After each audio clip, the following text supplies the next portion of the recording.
Mesdames et messieurs, bienvenue dans cette nouvelle édition de journal sur notre chaîne d'information préférée. L'information nous suit partout dans le monde, alors si vous êtes nouveau, abonnez-vous et activez aussi votre cloche de notification pour ne plus rien manquer.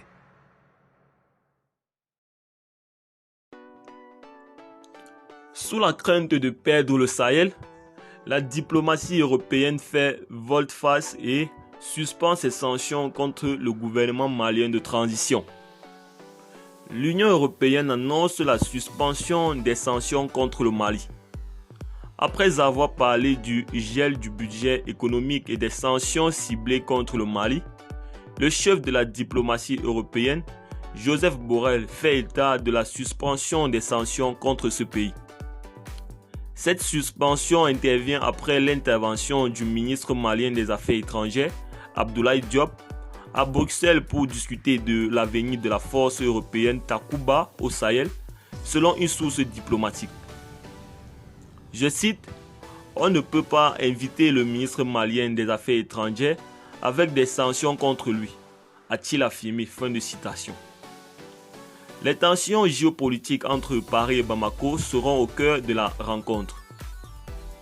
Face à la recrudescence des coups d'État militaires en Afrique de l'Ouest, l'Union européenne et la France appellent à la prudence pour ne pas perdre le contrôle du Sahel. Joseph Borrell et Abdoulaye Diop se sont rencontrés le 26 janvier à Bruxelles pour prendre part à la 7e réunion ministérielle du G5 Sahel et de l'Union européenne. En raison de désaccords entre ces pays autour de cette rencontre, le général Mahamad Idriss Déby Itno, qui assure la présidence du G5 Sahel, a demandé son ajournement. Il devait être question de la gestion de la transition et des questions sécuritaires. Joseph Borrell a tenu à échanger individuellement avec les ministres présents, excepté celui du Faso, dont le pays vient de connaître un coup d'État. Cette série de rencontres m'a permis de faire le point sur la situation très préoccupante au Sahel et notamment sur les derniers événements au Burkina Faso et au Mali, et sur l'extension de la menace vers les pays voisins. Fin de citation, a déclaré Joseph Borrell. Il aurait demandé, je cite, des garanties pour assurer l'efficacité des missions d'appui aux forces de défense et de sécurité maliennes.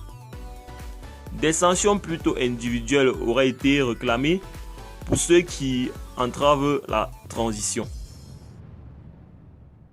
Auparavant, Abdoulaye Diop avait rencontré les autorités belges, notamment la chef de la diplomatie, Sophie Wilmès.